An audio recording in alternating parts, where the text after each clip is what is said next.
In this video, I'm going to take the penny farthing wheel that was prepared by 10 Fingers Woodworking, and we're going to complete it so it'll be ready to mount on a bicycle. We got this wheel pick from 10 Fingers Woodworking. He put these screws in here to secure the steel to the wood.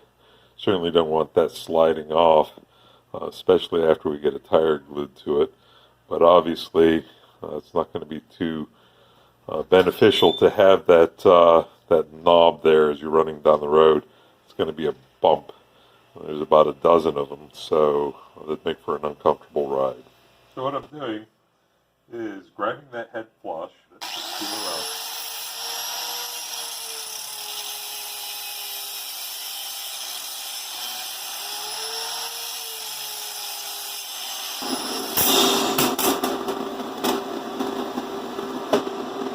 And then just grind the weld flush.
So now that I have my screw heads ground off and the screw shafts welded to the rim, I need to get some rubber on this. So I took a tire off one of the junk bikes and cut the sidewalls off. So I'm going to run through the inside of it with a wire wheel, and then also wire wheel. There's a little bit of epoxy and polyurethane on there in mil scale. I'm going to wire wheel that off and then glue that tire. I'm going to need 3 of them actually, but glue that on there with weather strip adhesive. You know, it's something that's specifically designed for gluing rubber to steel, or other substrates too, I guess. So I think it'll do the trick, but we'll give it a try and see how it goes. So I hit the steel surface with a wire wheel and also sander, and also hit the inside of this rubber with the wire wheel. I want to get a little bit roughed up with the idea that the weather strip adhesive is going to stick better to this coarse surface. Also wiped everything down with acetone to make sure I got a nice clean surface. Okay, so I got the strap on here. It's about as tight as I can get it. And I'm rolling this, trying to make sure that's as good of a bond as possible. So after 3 days, I've got my tire sections all the way around. So what I've done is glued it, put a strap on it, and then let it sit overnight before I glue the next section on. So I've got tire tread all the way around this wheel, and there's 3 seams where the 2 tires meet. And it's on here pretty good. I mean, it's certainly not going to just fall off here, but I would still like to reinforce this area a little bit better. You know, that's where just riding it, you know, that the trailing edge has an opportunity to fold up, and once it does, it's just going to rip off. So I've got to come up with a way to secure that a little bit better. So I drilled a small hole here right at the edge of the wood where it meets the metal, and got a piece of wire stuffed through there. So I cut a couple grooves in the treads here and tucked the wire around the knobs so that we wouldn't be riding on the wire and wear it out really quickly. So it's pretty well hidden. I'm going to go ahead and put a coating of the that adhesive on there to further protect it, and also take the shininess of the wire away. The adhesive's black, so it should blend the wire into the tire better. There we go. I think that wire will hold the tire tread down, and with the adhesive on there, it's really kind of tough to spot. I'm going to use these gears to make the sprocket for the wheel. First, I need to get them off the crank arm.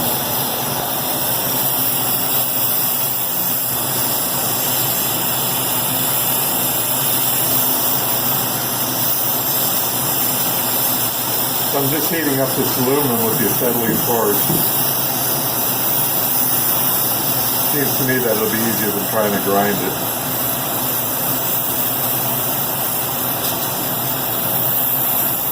So with a little acetylene and a little solid persuasion, I was able to take these aluminum cranks off there. They're swaged on there, press fitted, whatever you want to call it. So I'm really wanting to use this bigger cog, but it's the medium cog that actually comes all the way to the center. The bigger cog is riveted to that. The trouble is that the smallest cog is also riveted to the medium cog, and it'll be in the way. So I went ahead and drilled the rivets out, and so I can get this removed here. So this will give me a nice flat area, right in here to screw to the side of the wooden wheel. So, and then it'll offset that cog so that the chain will have room to run there. So I've got two of these cogs, one for either side. Now when I took the aluminum crank off, I heated it up, and I did deflect or deform that center cog a little bit, so I'll just bang that out with a hammer and flatten it back out. So the wheel's going to need a hub, and this is the one I'm going to use. So the inside right here, just where that flange meets up, seems to be about the same size as the inside of this hole here. So that should match up pretty well. What I did is I went ahead and unlaced the hub from the wheel, and pulled the shaft out of the center, let all the bearings out, and then I cut the hub in half.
So I've got my two half hubs welded together. I'm going to brush them down and get a coat of paint on them.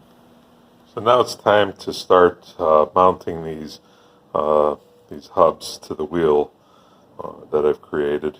And this is the part that's making me nervous. I mean, this is the woodwork on this wheel is really nice, and start to drill in it. If I don't get it right, I can make a big mess of this whole thing really quickly. So I need to start off with a 7/8 hole going straight through the center of the hub, but it needs to go through the center. If it goes off at an angle, and obviously it's not going to be much of a bike wheel, it's going to wobble like heck. So this wheel's way too big to get in my drill press. I suppose I could try to get the drill press between the spokes, but even then it's not going to reach the center. So I think that my next best bet is I'm going to use this Forstner bit. It's got a real sharp tip at the center of the bit, which I can easily locate to the center of the wheel, because all these, the center hub are pie-shaped here. So, and then also with the cutting surface being flat, I can tell if I'm going at an angle. If it starts digging in on one side first of the hole, then I know I'm not going down straight. So the plan is drill halfway through, give or take. On this side, flip it over, drill halfway through, and hopefully those holes line up pretty well. Well, here goes nothing.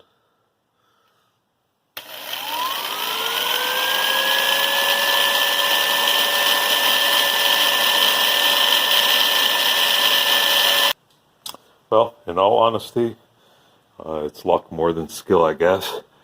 But those holes meet so well in the center that if I stick my pinky in there, I can't really feel where they meet up. So that was the dangerous hole to drill, and I think we have some success. So with just a touch up of a little drum sander, these hubs go in here rather nicely, but they don't sit quite flush, and the reason is that the hub gets a little bit wider there. I guess I could see it now. It kind of seemed to me when I welded it on there that that this chain ring was covering the wide spot. So the plan here is that I'm going to go ahead and round over the inside of that hole a little bit with this router bit. So I rounded it over with the router bit, and now they're sitting pretty flush. This one does come off at a little bit of an angle on this one side, but I think that's because the chainring is still bent from when I heated it up and pulled the crank arm out. Well, it's time to drill my through holes. I'm going to use these rivet holes and drill all the way through, and then put a bolt through so that we're actually just compressing the wheel, for strength here on the hub. So this one's a little less critical if I don't get it exactly right, in that